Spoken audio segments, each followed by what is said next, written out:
I think there's something really powerful about just saying, I'm going to try it. I'm going to give it my all. I'm going to get some help from people who might know a little bit more than I do. And we're going to put it together, and it's going to be what it's going to be. Welcome to the Female Entrepreneur Musician Podcast with Bree Noble. Bree is a musician, entrepreneur, speaker, and founder of Women of Substance Music Radio and Podcast. Bree's interviews with successful female musicians and industry pros are both inspirational and informational. She also answers your questions about the music business. Bree is on a mission to help you create great music, connect with your fans, and grow your business, and to truly become a female entrepreneur musician. Hey, this is Bree Noble. Thanks for tuning in to the Female Entrepreneur Musician Podcast, where we help you learn how to make great music, how to connect with your audience, and how to grow your business. Speaking of growing your business, that's what I am all about. And in my Female Musician Academy, where I help specifically female musicians with this, we just had a fantastic guest expert on a webinar recently, AJ Amix, and he was talking about Twitter and how to grow your following and how to even sell more music by growing your following through Twitter. And the reason I'm mentioning that is because what I'm so excited to be giving away today, as I've mentioned on previous episodes, is a 1-month subscription to the Female Musician Academy. And that is going to be given away to someone who's given us a review on iTunes. I'm going to choose randomly from those who've given us an iTunes review. And so our winner for this month is the person whose iTunes handle is WTFWFB.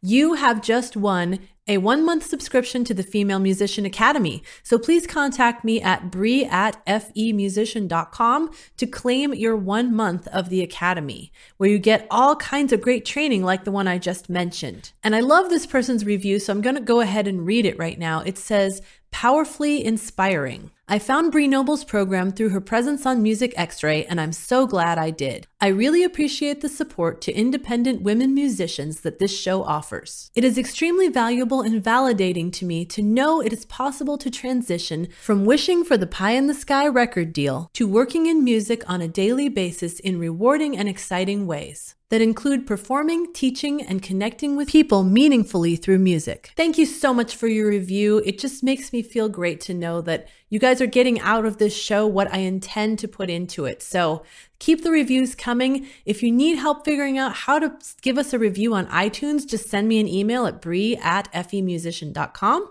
or you can just go to iTunes on your mobile device or your computer and go into the section that says ratings and reviews and leave a written review. Make sure to leave your name or at least your handle, but your name is even more helpful when you leave the review. So if you happen to win, I can announce it on the show. Now that we've got that housekeeping taken care of, I can get on to my interview with Joanna Jewett. Joanna Jewett is best known for her soulful vocals, her professionalism, and her sunny disposition. Joanna was lead singer of Syracuse, New York's party band, The Critics, opening for Eddie Money, The Turtles, and Three Dog Night. Joanna is also the creator of the event Respect Central New York Celebrates Women in Music, and is extraordinarily proud to be working with multi-talented coordinator Julie Briggs to put the spotlight on talented local indie female artists. The second annual Respect event is happening on November 13th, 2015 at the Palace Theater in Syracuse, New York. So if you're anywhere near Central New York, go check that out. It will be an amazing show and it's for a great cause. You can get further info at respectcny.com. And Women of Substance and the Female Musician Academy will be having a table after the event. So if you happen to be there, just look for our Women of Substance banner and come talk with us. Now, here is my interview with Joanna Jewett. So that's a little bit about Joanna Jewett. So Joanna, is there any information that is not in your bio that's maybe a little more personal that you'd like to tell our listeners? Sure. I think the biggest challenge for me is kind of balancing the day job and the part-time music job. And luckily through our Respect event, I have blurred those lines. I've been performing for a long, long time, and Syracuse and Central New York is a relatively small town, if you will. And I'm really, really lucky that there are some amazing performers in my town, and a lot of them are women, and they kind of rock. And I think our event has kind of brought it all together. I think women really represent diversity in a way that no disrespect to the men in this market, but I think the women really have it all over the guys when it comes to just representing different kinds of music and genres and artists. So. Well, I feel the same way, being that I've got Women of Substance Radio and all that stuff. So definitely not going to disagree with you there. We'll get into the whole what Respect is all about in a few minutes. But I want to find out more about you. How did you get started in music? I really started at a very, very, very young age. I was probably in fourth grade when I really started singing, in the school choir, and I loved it. I loved it immediately. My parents, were not musicians, they were teachers. So I think just by, they are naturally nurturing of talent, and creativity was really important to them. They literally let me draw in crayon on newly painted walls. So, which I think, I think I'm especially blessed to have been raised that way, because they were always really encouraging of any kind of creative outlet, whether it was visual, performing, arts. And as a result, I wound up going to college and getting a degree in art. I started as a theater major and wound up with a degree in studio art. So, and I think my parents were just happy to have somebody who was happy doing whatever it was. Living passionately is important to me, and I think it was important to them to kind of instill that in me. So, I literally started in school and kept going, high school musicals and into college. And then, I don't know, let's see, it was probably, like 25 years ago that, I was out with a bunch of friends after work, singing karaoke.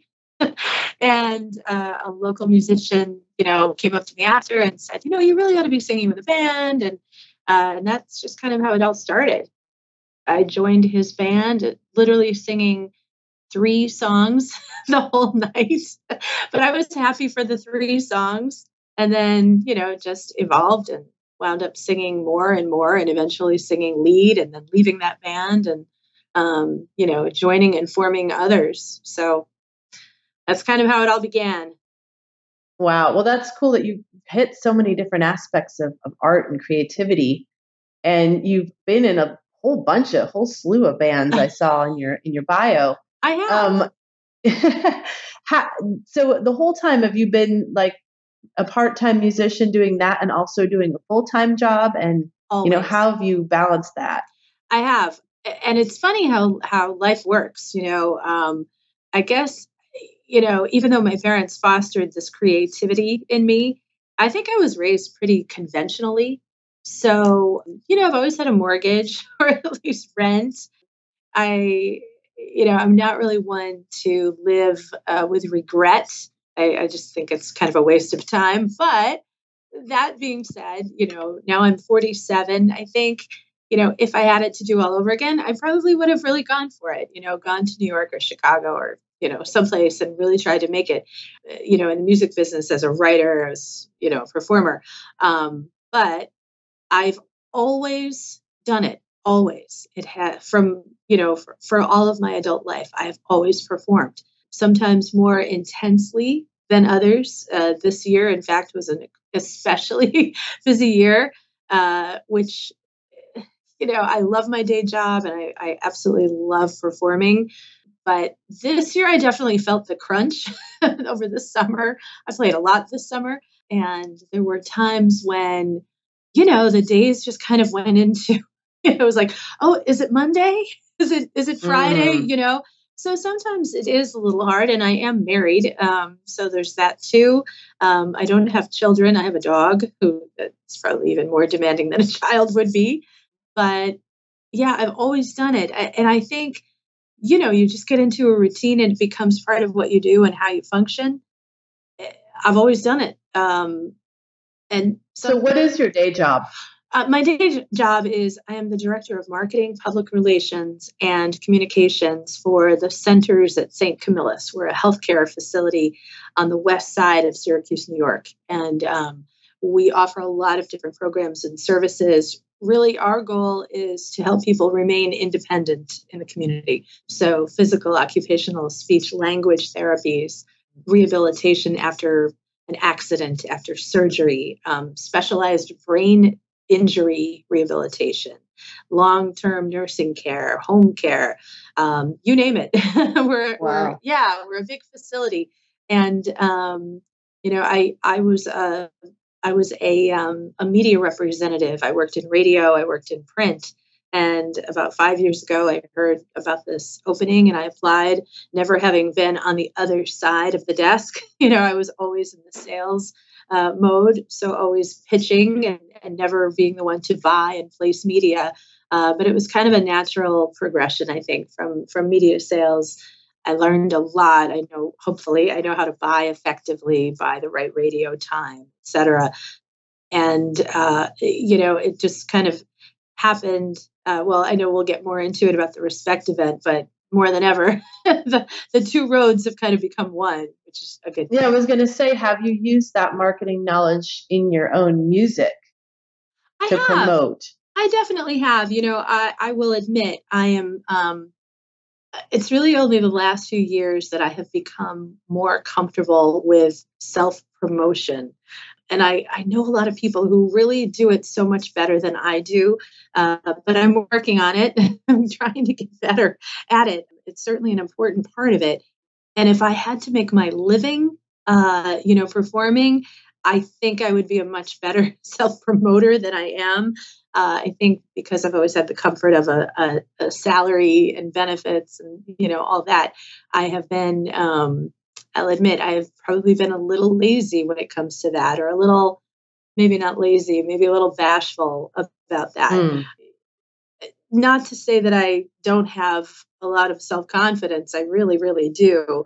But I guess, maybe I've encountered some people who are a little over the top self-promotion, and it has really, it just, I don't have a lot of tolerance for that, I guess. I'm much more of the, the mouse that roared school of thinking. You know what I mean? Let your, do what you do and do it well and take it seriously and put your time and your effort and really put your heart into it. And good things will happen. That's always been my approach. And, it still is, although I'm trying really hard, trying to become a better promoter of myself and my projects. So hopefully I'm moving in the right direction on that. That's good. Yeah. So all these years that you've been doing music on the side, have you ever felt like this is not working? I need to quit this. This is just a waste of time. Have you ever kind of hit a wall and felt like maybe it's time to quit, but then push through that? Can you speak to that a little bit? I have. I think for me, I was part of, for 9.5 years, I was the lead singer of a party dance / wedding band. We did a lot of corporate work, and it was very, very lucrative.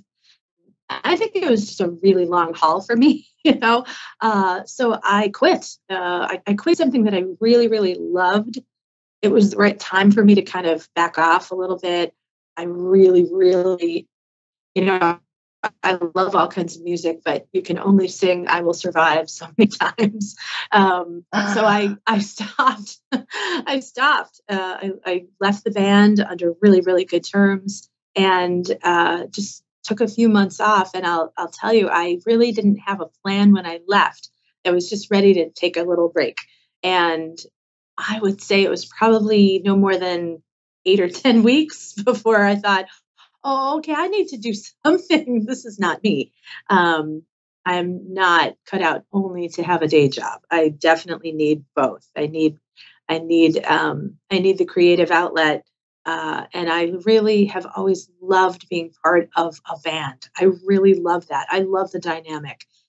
I love that feeling when you're in it and the people you play with become kind of your family. And I really missed it. So I reached out to a few people that I knew and had never played with and said, hey, do you want to just try it? And here's what I'm thinking. And here are the kinds of tunes I'd like to do. And we put it together and, just kind of went from there, tried that for a little while, tried, a quartet after that. And it's funny because I feel like now, so many years into it, I finally have the two projects that I really love. I'm really, really proud of the guys that I play with. I'm proud of how we approach things. I love the music that both groups do. It took me a long time to get here, but I feel like, okay, this is kind of this is why I paid my dues, and this is where it got me. So what are the groups called that you're in now? My 5-piece group is called Funkadelphia. And I play with literally 4 of the most talented and 4 of the kindest men in this area. They're equally talented as they are kind and decent. I would trust them with my checkbook. You know what I mean? I'd trust them to watch my dog. They're just really, really great guys, and they are just gifted beyond. Almost to the level of savant, really scary good. And my other group is called the Mixtapes, and that's an acoustic trio. And actually, the guitar player and the percussion player in the trio are also in Funkadelphia. So talk about a family dynamic. We're an acoustic trio, and the way I describe it is, it's not your typical acoustic trio. It's not. I mean, yes, we do Landslide and, some of the kind of what you would expect from an acoustic trio, a cover group. But I think that what makes us kind of really special, at least in this area, is we take some songs that would not necessarily be stripped down to an acoustic 3-piece and kind of make them our own. And the response is always really like, oh, I love that song. That's, it's just kind of a different treatment of some things, but I absolutely love it. I think, after being in the party wedding band was an 8 and sometimes 9-piece band. And I think after years of being part of something that was loud and in your face and very, very high energy, I was just longing to do something acoustic, and I absolutely love the sound that an acoustic guitar produces. I love that sound. I could never, me too. Never get enough of that. That sound and the tone, and so it's just so nice to be able to hear every single note and nuance in an acoustic setting. I love it. I literally can't get enough of it. I love that group so much. Now, do both your groups do all covers, or do you do any originals? It's all covers. I have done some writing in the past with typically with a couple of people locally who write and really write and record. I've collaborated, but I've never really made it. It has never really been like job one for me. And it's interesting. I guess it must be just the passage of time and getting a little bit older. But I feel now, or maybe it's just that I absolutely love the sound, but I am increasingly thinking, okay, we really need to write and record. I think, again, just because I'm so excited about what the trio, what we do, I would just really love to see what we can create together. Okay, so what I wanted to know is, I know you've played in a lot of bands and you've opened for some pretty impressive people. Has there been a time where you just felt like, oh my gosh, pinch me, I can't believe this is me, I can't believe this is happening? Yeah, years ago, my old band opened for Three Dog Night. And I have to tell you, when I was, 7 or 8 years old, I actually remember my parents playing Three Dog Night over and over and over and over again. So it was kind of like, really? Is this really happening? You kind of go from your living room and, with your head against the speakers on your rust-colored shag carpeting to a big stage with, like really, really good sound, and you're opening for the group whose songs you literally know all the words to because it was just part of the soundtrack of your childhood. You know what I mean? And for me, I think I definitely have had other pinch me moments. They're probably not tied to, opening for national acts and stuff like that. I mean, and I know we're going to talk more about Respect, but I think for me, that was a huge pinch me moment last year. The first show, just as the show was opening, it was kind of like, is this really happening? This idea that I just kind of woke up with one morning and it all came together and we're in a full theater and it's about to happen. And that was definitely a pinch me moment. Wow. Yeah, it is really cool when an idea that you have just comes to fruition like that. There's a bunch of people there. So let's talk about Respect. Okay. Tell us, what is Respect? Where did it come from? How did you come up with the idea? And what is the mission behind it? Respect, the subtitle is CNY, Central New York, celebrates women in music, is an idea that literally just came to me. I woke up one morning with the idea. I wish I could say, oh yeah, after months and months of strategizing and, brainstorming, this is what we came up with. Not at all.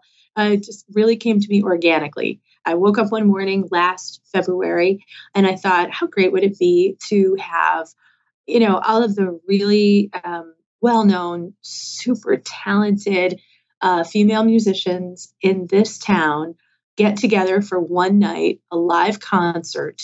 And what if it was a fundraiser for where I work? We're a nonprofit organization. We work in healthcare. It's healthcare being what it is. We always need funds to help us upgrade the facility, which opened in 1969. So it's a year younger than I am. I know I need some repairs every so often. And the same is true for our building.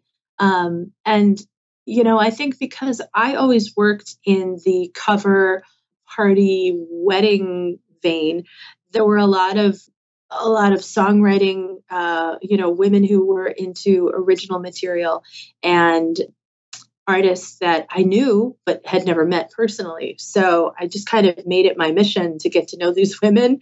And I just boldly asked them if they would be part of this event. I said, it's really just an idea that I have, but I think if it comes off, it will be unlike anything that's ever happened. I got my band, Funkadelphia, to be the house band. Knowing their work ethic and knowing their ability, I figured, okay, if they're into it, and they were, they can back a bunch of different women, all playing very, very diverse songs. So I also reached out to a woman that I didn't know who has since become, one of my most trusted friends and my business partner, Julie Briggs, who had worked on some of the bigger festivals and music events here in Central New York. So we were Facebook friends, though we were not personal friends. I sent her a message and said, hey, can I buy you lunch? I have this crazy idea. I'd love your input.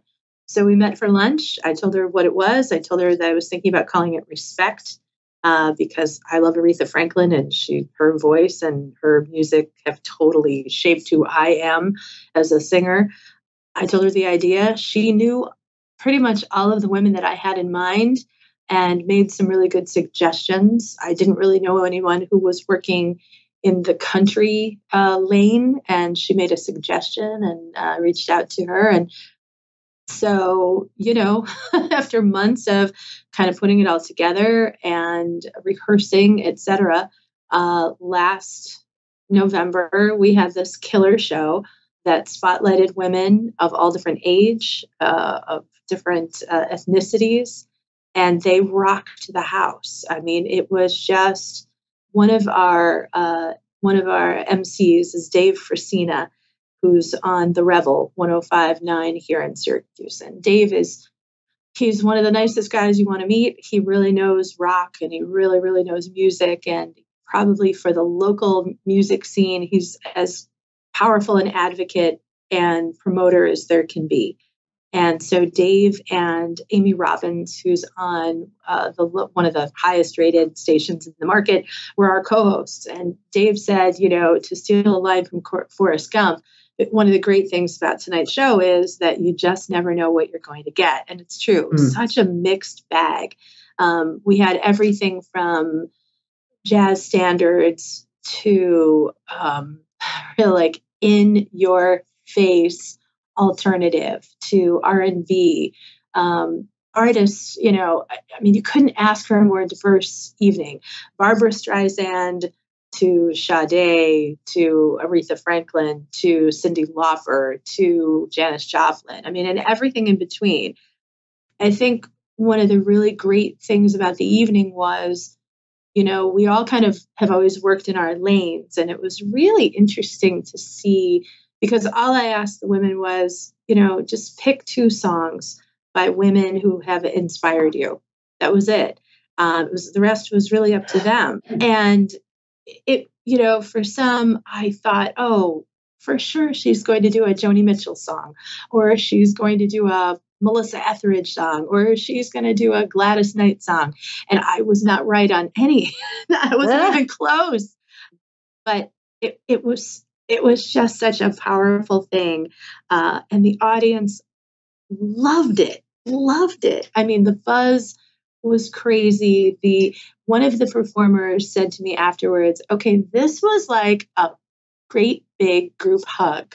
And it really was. It was a real, like the spirit in the theater was definitely one of support and love of music and love of all these women. And it just came off. I literally wouldn't have changed anything. So now we are in year 2. The one thing I was thinking last year, God, I wish we had done more harmonies, because we have some real powerhouse singers in this show. So this year we're changing it up a little bit and we're doing some group songs. And I think the harmonies will be killer. The arrangements should be out of this world. And it's exciting. I think it's kind of a nice way to kind of move it ahead and improve even more.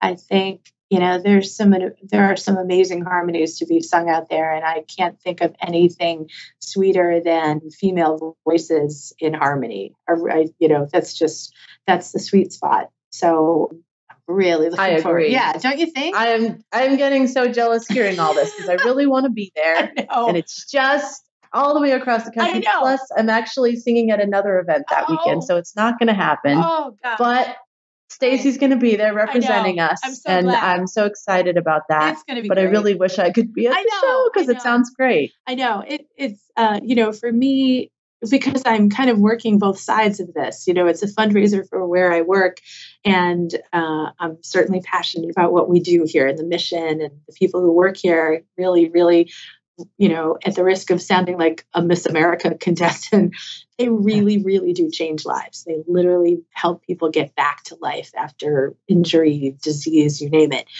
So for me, it just kind of ticks all the boxes. It's going to be an amazing evening of music for a really, really, really great cause.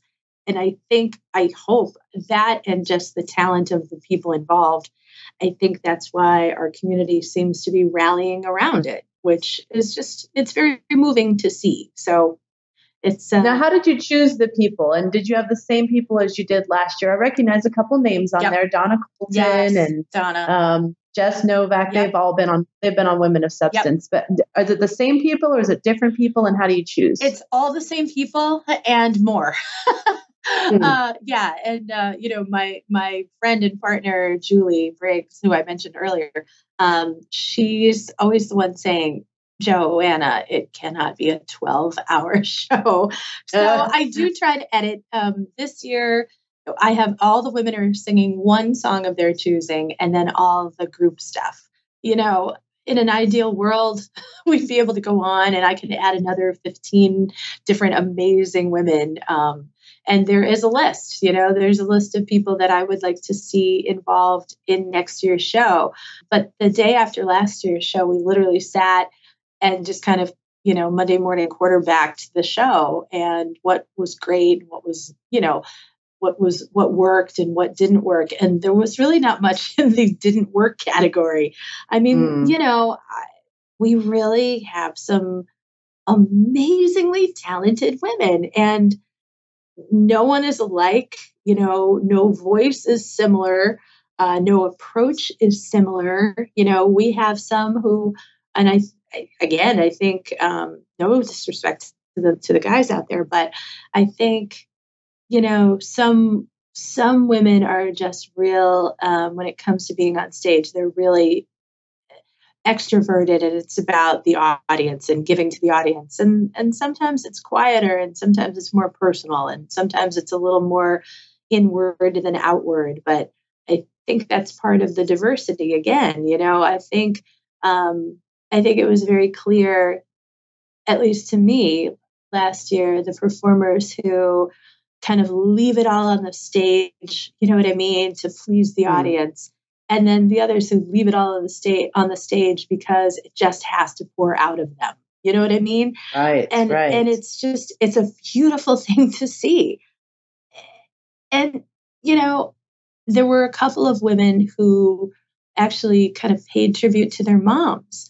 One of them sang a song that she used to sing with her mom. That's just, that's really, it's so personal and so sweet.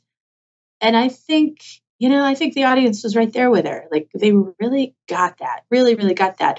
Another one of our performers, Anna Vogel, she talked about missing her mom and how singing Over the Rainbow really kind of brings her mom into the room with her. And that was, I felt myself really choked up. It was really personal. And I think women are so willing to share that side and put it out there, and emotions be damned. I'm going to say it because it's the truth.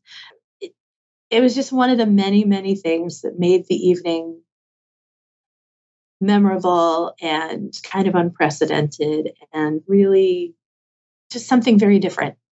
And I think there's just something about getting women together on a stage. And we just did a Chicago showcase the other day, and I can't wait to see the videos, but I know that it went over so well because, like you said, all the artists were a little bit different.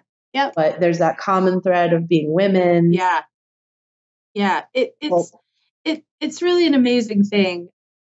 The sense and spirit of sisterhood that came out of that event is really, it's just another part of this thing that really, like Donna Colton, who you mentioned, I found out after the fact, when was it? Probably in January, February of this year. Donna disclosed to the Central New York, to everybody on Facebook via GoFundMe, that she had been diagnosed with cancer. And it was a pretty aggressive and rare form. And on the GoFundMe page that she started, she kind of gave the timeline of how, when she found out and what else was going on in her life at the time. And I was so moved because I asked Donna to perform on 93Q. That's the radio station that Amy Robbins, our co-host, is the morning, one half of the morning show. And there's Donna on, I think we were on maybe on Tuesday. The show was on a Thursday last year. And here's Donna, who had just literally days before received information, found out that she has this major battle ahead of her. And here she is with a smile on her face at 7:15 in the morning, singing her ass off just to help me promote this show. I was so moved by that, she would have had every right to say, gee, I can't really get up 5 o'clock that morning and get myself together and go sing and be interviewed on the radio with you. I got a lot going on, but she did it. She rallied, and just, I was so moved by that, that I was actually messaging with Julie that morning when Donna announced what she was going through. And in a matter of probably 48 hours, Stacey Waterman, Julie, and I put together Donna Palooza, which was a benefit for Donna and her husband that we had here at the Westcott Theater on a really, really, really snowy day at the end of March. No, I'm sorry, it was March 1st, I think. And we got all kinds of bands and performers in town to donate their services.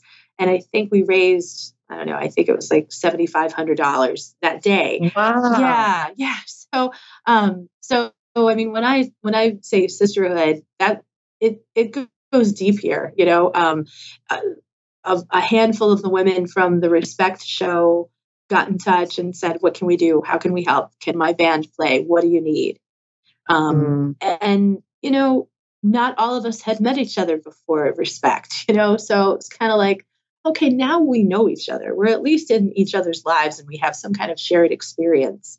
And it's really heartening to see that, again, I know I'm sounding sexist, I think, but I just feel like that's just something that women do innately. I think we just tend to lift each other and support each other in a way that is really unique and needed. So definitely. Yeah. And I want to point out to our listeners too, this is the third show where I've talked to a woman who's like came up with this idea out of the blue to do this thing, went out and did it, like didn't let anyone say, "Oh, that's ridiculous. You can't do that." Yeah. And then just huge impact out of it, and I talked to April with the SoCal Girl Fest, and I talked to Victoria from the Northern California Women's Festival. And I feel like there's just a trend here of these women coming together and putting on these amazing events. I love that. That are started by women. Yeah. Yes. Yeah. Yeah. So I want this to be an inspiration to our listeners that they can do this too. In every case, not April, she's not a musician, but she worked in the music industry at Live Nation and stuff. Yep. And, these are musicians who are starting this thing. Yeah. And maybe they don't have all this, tons of business experience and stuff, but they had an idea. They went out and did it. Yeah. Yeah. And I think that's it. I think there's something really powerful about just saying, I'm going to try it. I'm going to give it my all. I'm going to get some help from people who might know a little bit more than I do. And we're going to put it together, and it's going to be what it's going to be.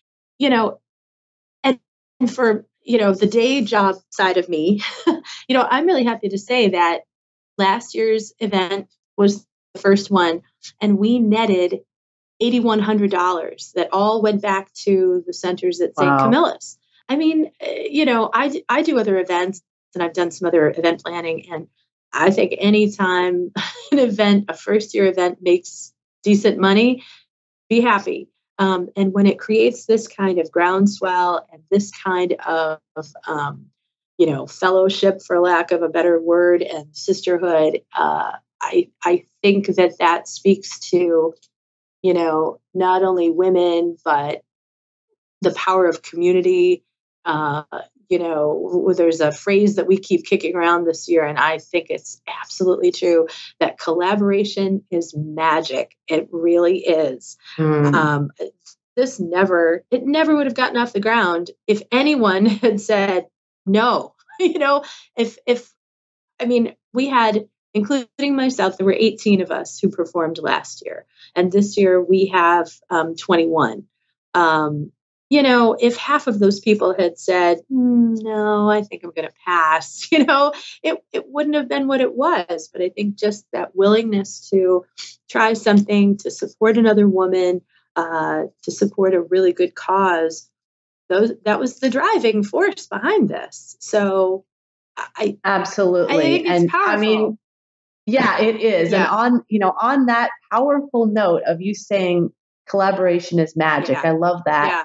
we're nearing the end of our time, but I've had such a great conversation with you. I just want to be sure and close on that note. Absolutely. Collaboration is magic. Yes, it is. And you never know what someone's going to say until you ask. Absolutely. So you come up with something, you go out and you find the people that you think might be able to help you do it. Absolutely. Don't be afraid to ask. That's right. I'll tell you, last year, there wasn't a lot of talking at the show. But at one point, I thanked the band, obviously, and I said this, and it's just true. A lot of people said to me, "How did you get all these women to do this?" And the answer was, "I just asked them, and they all said yes." And that's power right there. That's powerful. Ask. Don't be afraid. Put it out there. People are willing to make something happen, and collaboration is magic. Absolutely. Mm-hmm. Awesome. Well, I love that ending note. Good. I want to thank you so much. Thank you. And please let us know where we can find out more information about the Respect event and where they can find you online and all that. Yep. For more information about Respect CNY celebrates women in music, please log on to www.respectcny.com. You can find me on Facebook, Joanna Jewett. You can find me on Instagram and Twitter, not as often as the other two. I'm too verbose, I think, for Twitter. Certainly you can learn more about St. Camillus, where I work, at www, and yes, you need the 3 W's, st-camillus.org. That's awesome. Yeah. Great. Thank you, Bree. Well, thanks a lot. Of course. Thank you. Of course. It's so inspiring to hear stories like this. And I love that there are many being told. Really. Yeah, more and more all the time. I mean, maybe I'm just in the position to hear them, but I feel like they're cropping up all the time. I agree. I love it. Awesome. Alrighty. Collaboration is magic. Indeed. Thanks so much. Thank you. Now go out and make great music, connect with your fans, and grow your business. Female Entrepreneur Musician has been brought to you by FEmusician.com and FemaleMusicianAcademy.com. With editing by Jen Eads of 317 Sound Design and music by Stella Ronson.